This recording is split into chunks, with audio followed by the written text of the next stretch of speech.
most dangerous thing you can have on a sailboat is a schedule. A schedule adds unnecessary risk as you try and meet the deadlines that you set for yourself. Unfortunately, it's exactly what we have here. We gotta get to Panama, but first, we gotta get to Puerto Rico to fix a couple things. Time crunch is there, we're accepting the challenge. So enough hanging around, let's get out of here.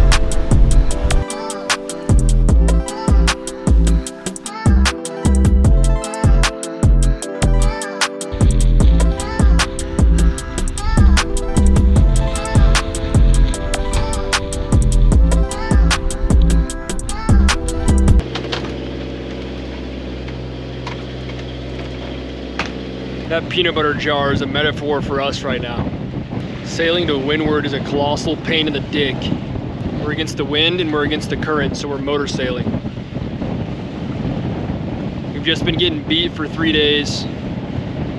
Morale is pretty low right now. We've been motoring and we've been trying to sail, and the wind has gone the exact direction we don't want it to go. We're feeling the pains of hard sailing. It's boat's a mess. We're both fucking tired, can't sleep well, and I mean that is part of sailing, but it's a lot better when you're actually going more than one knot.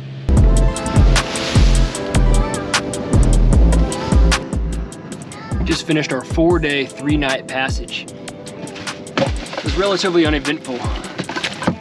Unless you count, our bilge pump malfunctioning. And our bilge is completely full with water. We just got woken up to the high bilge alarm. These are our bilge pump filters, which have to be cleaned periodically. I was 40 minutes into sleep, the most beautiful moments of my life, and they got rudely interrupted by this alarm. Our anchor securing line snapping and our anchor completely destroying our bowsprit. The constant leaks all over the boat. Yeah, we got leaks.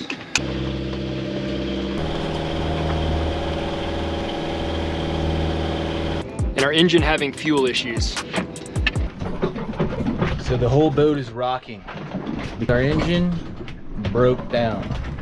We're trying to diagnose it right now. We're gonna try to get the air out of the line, see if there's an air bubble inside the line. Diesel engines don't run if there's any air bubbles in the line, so we're getting inside there, troubleshooting. But other than that, yeah, pretty uneventful. What are we doing here? Well, we're doing some laundry, but first I gotta clean out this trash can. We had Chef / Captain Abraham cooking up PMA every morning, so it wasn't all bad. Trying to boost morale by cooking up some bacon and some eggs and bakey for the day. We're just trying to relax and try to get back our energy. So, best way to do that, food. And our engine is dying, so. I've never washed or used this trash can to do laundry before, but looks like a good enough container as any, right? There's some nasty shit in the bottom, but it can't be nastier than these. Now, whether you're a landlubber or a sailor, stop buying laundry detergent. Go on Amazon and buy these laundry detergent sheets. I wish that was a sponsorship, but I really just love these things. And that is how you do laundry on a sailboat. But looks like it's gonna rain, so might just be the biggest idiot. The next day. It's humid in here, like really humid. Check this out. 79% humidity, but luckily we got an AC / dehumidifier built into the boat.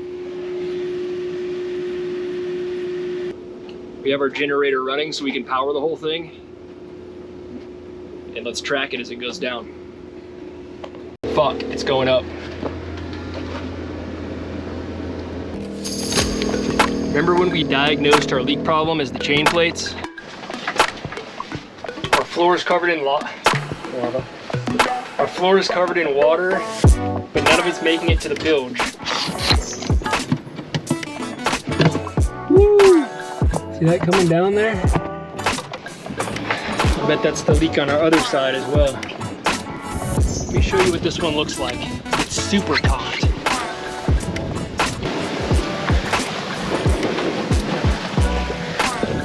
If you can really have too much cock.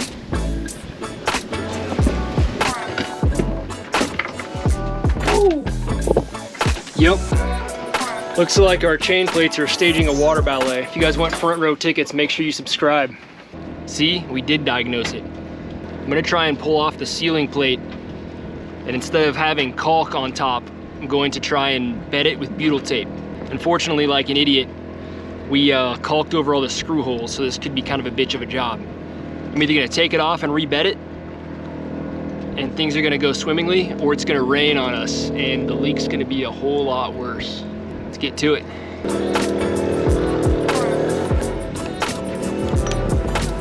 Screw here that's completely stripped. I didn't do it. It was like it when I bought the boat.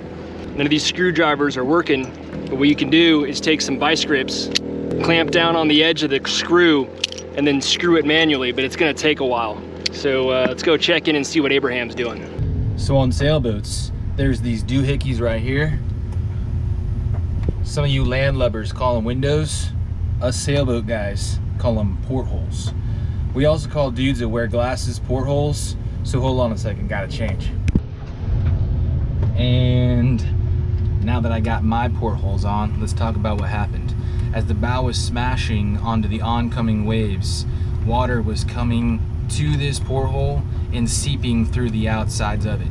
So we're assuming that the seal on this porthole is bad. So let's check it out.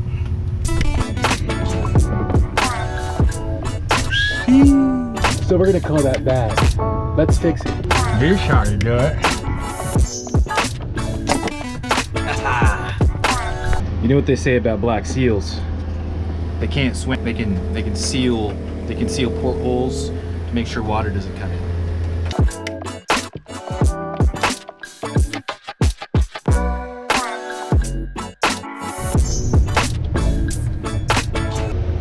This segment is sponsored by Gorilla Glue.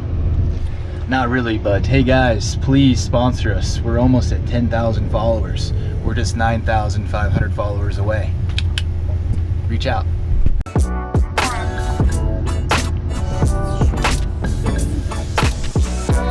And perfect. Now that that's over, let's get back to Dallas. Nice and wet. All right, we're gonna sand it, clean it with acetone, and then apply the butyl tape. Storms are brewing, so we gotta be fast. Use bedded butyl tape for anything on your deck. This thing is amazing. It's like silly putty, so it'll flex with any parts on your deck that flex, like your standing rigging, your cleats. Bedded butyl tape is the best. Buy it online. All of our screws are kind of fucked up, so let's go to Home Depot and grab a couple more. Here we are at Home Depot. It's got everything you need,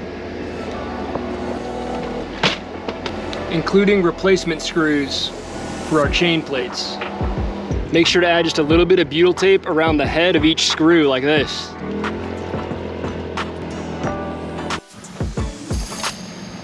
It's about to rain, I can feel the raindrops. And all of our dry laundry is out drying. Fixing the chain plates on hold.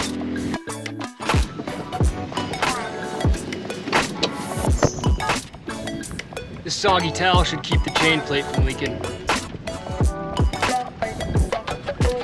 Why didn't I think of that sooner? Dinner times 2 might be on the way. Oh yeah, dude, it's a fucking big one, dude. Holy shit, I saw its fucking dorsal fin. Oh, now he's swimming after another fish. What? Give us our bait back, dude. Damn, that's a big chungus right there. Oh, it's pretty hooked in that lip. He's got another hook in there, actually. Yeah, I got 2. There's no teeth.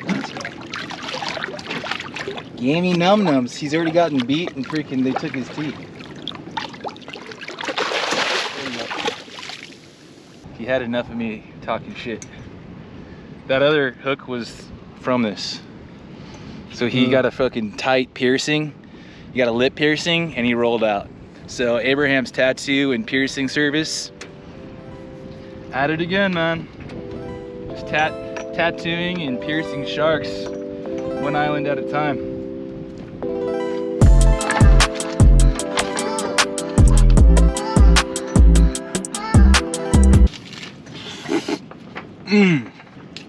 Burger's called the Flying Dutchman. No bun, instead lettuce.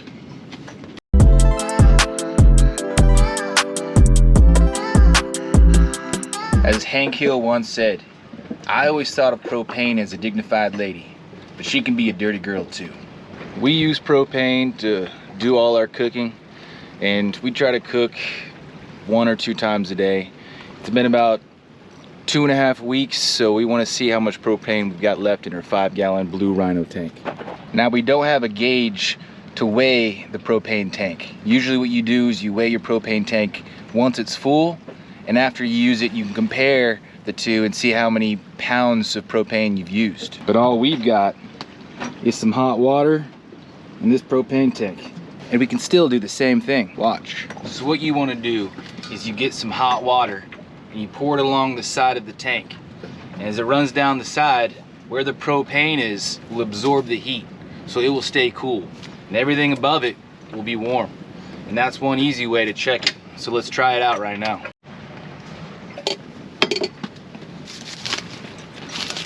So it's hot, and now it's cool right here. So we're about a little more than half a tank down. Each standard 5-gallon propane tank usually gets you 8 to 10 hours of use. Hey man. So fire up that grill. I'm feeling hungry. Let's go over and check out what Dallas is up to.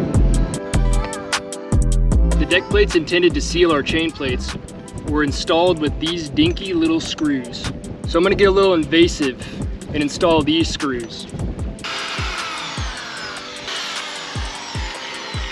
These larger screws will allow us to effect more compression onto the butyl tape, thus spreading it out underneath that plate and hopefully fixing our leak problem. To cap it all off, we're gonna use 4000 UV where the chain plate enters the deck plate. Now don't use silicone on your deck. Silicone belongs on boobs, not boats. 4000 UV is partially silicone, but it's a marine adhesive intended for outside use. And if none of this works, we're just gonna have to become used to living as an amphibian in a moist, dark environment. Dallas and I had a bet. We were making a bet on the rules of the road regarding sailboats and who has the right of way. The stakes were, if I won, Dallas would have to get wet and sandy. If he won, I would have to get wet and sandy. So, I guess let's just watch.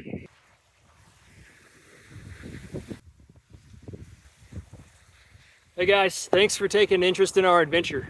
Got a little call to action for you. We're going to Puerto Rico and we need some things done on the boat. Namely, we need a new track for our Genoa and we need someone who can repair a Genoa sail. So if any of you salty sea dogs have any experience in Puerto Rico, please leave us a comment on where we can get something like that done. Subscribe if you want to see what Puerto Rico is like and what we do there. Out.